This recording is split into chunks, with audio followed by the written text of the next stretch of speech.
Hello students, कैसे हो आप सभी। उम्मीद करता हूँ आप सभी बढ़िया होगे। दोस्तों जैसा कि आपको थंबनेल में दिख गया होगा कि आज हम कर रहे हैं नई बुक स्टार्ट। बुक का नाम है बेटा कॉम्प्लेक्स एनालिसिस। बुक का नाम क्या है? कॉम्प्लेक्स एनालिसिस, यानी कि जिसको हिंदी में क्या बोलते हैं बेटा, सम्मिश्र विश्लेषण। सम्मिश्र विश्लेषण।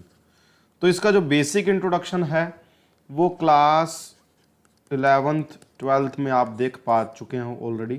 थोड़ा सा मैं बता देता हूँ कि सम्मिश्र का नाम आ रहा है, कॉम्प्लेक्स का नाम आ रहा है, तो आपको साफ साफ समझ में आ रहा होगा कि कोई z नंबर है जिसको हम लिखते हैं x प्लस आइटा y के फॉर्म में, जहाँ x और y दोनों क्या होते हैं, रियल नंबर होते हैं। लेकिन x क्या होता है, रियल पार्ट ऑफ z होता है, और y क्या होता है, आइटा y क्या होता है, इमेजिनरी पार्ट ऑफ z होता है। ठीक है, ये इसकी वास्तविक भाग होता है और ये इसका जो है काल्पनिक भाग होता है। z कोई कॉम्प्लेक्स नंबर है उसको हम इस तरीके से लिखते हैं। ठीक है, z कोई कॉम्प्लेक्स नंबर है उसको हम इस तरीके से लिखते हैं, ये आपको पता है। और इसके अलावा बहुत सारी प्रॉपर्टीज़ हैं जो कॉम्प्लेक्स नंबर की आप 11th 12th क्लास में पढ़ चुके हैं, जैसे कि z1 और z2 को ऐड कैसे करना है, z1 z2 को मल्टीप्लाई कैसे करना है, z1 z2 को डिवाइड कैसे करना है। तो ये सब नॉर्मल ऑपरेशंस हैं, नॉर्मल जो प्रक्रियाएं हैं जो आप ऑलरेडी समझ चुके हो। ग्रेजुएशन का जो सिलेबस है, कॉम्प्लेक्स एनालिसिस का जो सिलेबस है, उसका जो सबसे पहला टॉपिक है वो है बेटा प्रतिलोम बिंदु। प्रतिलोम बिंदु। जैसा कि आपने थंबनेल में देख लिया कि मैं आपको हर टॉपिक इंग्लिश और हिंदी दोनों में करवाऊंगा बेटा।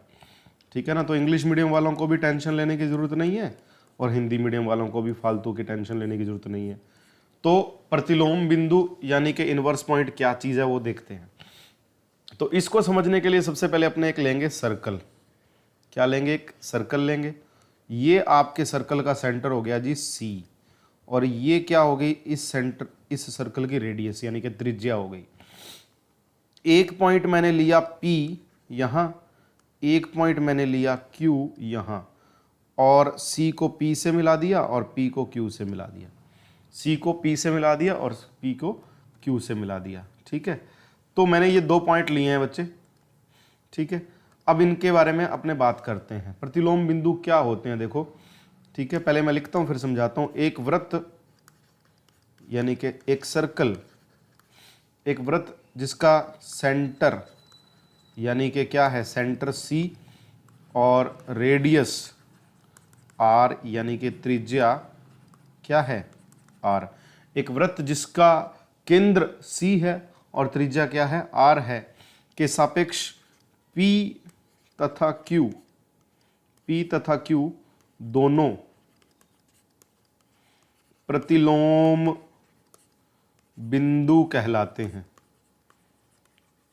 P और Q दोनों क्या कहलाते हैं, प्रतिलोम बिंदु कहलाते हैं यदि दोनों एक दूसरे के इनवर्स पॉइंट कहलाते हैं। यदि दो कंडीशन इसमें सेटिस्फाई होनी चाहिए तभी ये प्रतिलोम बिंदु कहलाएंगे, तभी ये एक दूसरे के इनवर्स पॉइंट कहलाएंगे कि C, P और Q क्या होने चाहिए, समरेखीय होने चाहिए। C, P और Q क्या होने चाहिए, समरेखीय। ये देखो आप देख पा रहे हो, ये C पॉइंट है, ये P पॉइंट है और ये Q पॉइंट है। एक बात मैं आपको यहां बता दूं कि ये जो C है ये भी कॉम्प्लेक्स नंबर है, Z का पार्ट है। P ये भी Z की फॉर्म में है और ये भी Z की फॉर्म में है। C, P, Q तीनों ही कॉम्प्लेक्स नंबर्स हैं, ध्यान रखना। तीनों ही क्या है, सम्मिश्र संख्याएं हैं। यानी कि इसको मैं Z1 मान लूँ, इसको Z2 मान लूँ, इसको Z3 मान लूँ, तो बेटा Z1 की वैल्यू यहाँ x1 plus iota y1 imagine कर सकते हैं, Z2 की value x2 plus iota y2 imagine कर सकते हैं, और Z3 की value x3 plus iota y3, ये चीज़ हम इमेजिन कर पा रहे हैं।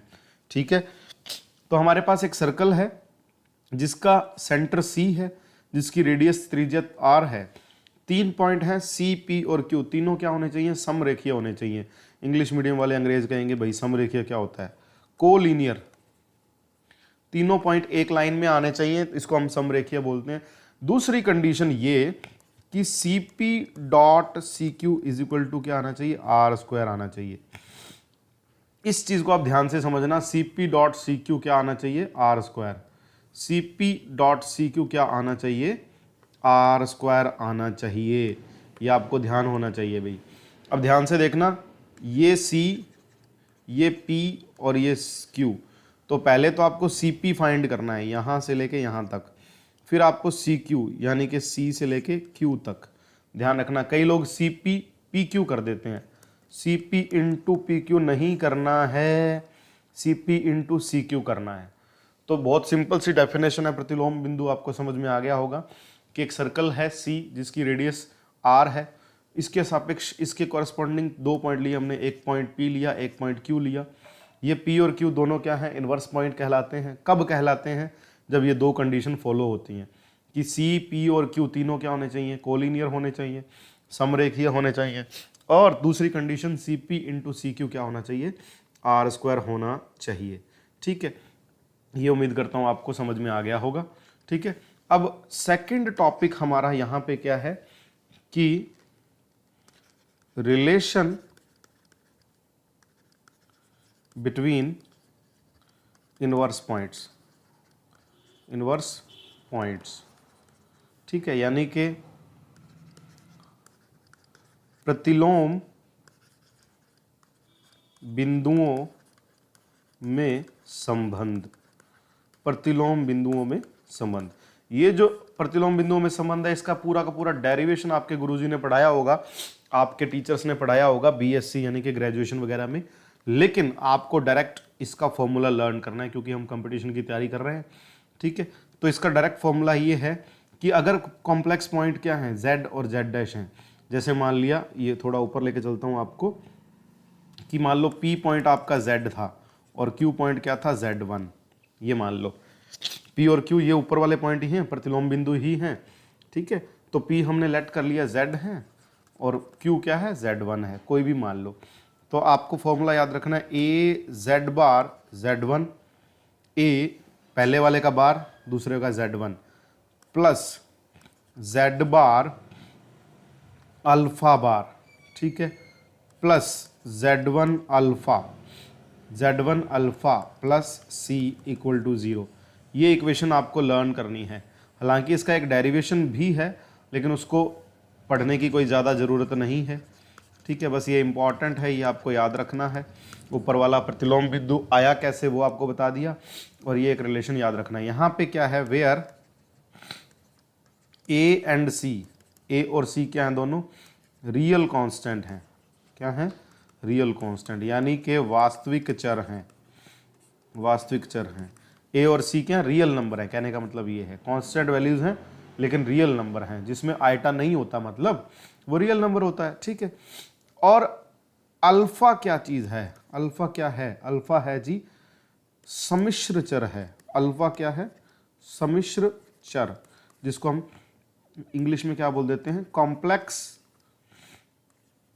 कांस्टेंट है। अल्फा क्या है, कॉम्प्लेक्स कांस्टेंट है। तो हमने छोटे छोटे 2 टॉपिक किए हैं, इनको रिवाइज कर लेते हैं एक बार कि प्रतिलोम बिंदु क्या होता है जी, सर्कल का सेंटर C, P और R तीनों क्या होने चाहिए, समरेखीय होने चाहिए। Cp डॉट CQ क्या होना चाहिए, आर स्क्वायर। ये दोनों कंडीशन आपके दिमाग में बिल्कुल लर्न होनी चाहिए, काफ़ी इंपॉर्टेंट है ये। और प्रतिलोम बिंदुओं में संबंध क्या है जी, A Z dash Z bar plus Z dash alpha dash alpha bar और Z dash alpha plus C। अब आप Z बार तो समझते ही होंगे, ठीक है ना, कंजुगेट जिसको कहते हैं। अगर आपका Z x plus eta y है तो Z बार क्या होगा, x माइनस आइटा वाई होगा। ये नॉर्मल छोटी छोटी बातें हैं, अगर मैं ना भी बताऊं तो तुम्हें ऑटोमेटिक समझनी है, और अगर तुम्हें नहीं समझ में आए तो आपको कमेंट करके ज़रूर बताना है, नेक्स्ट वीडियो में आपको ज़रूर बताऊंगा। ठीक है।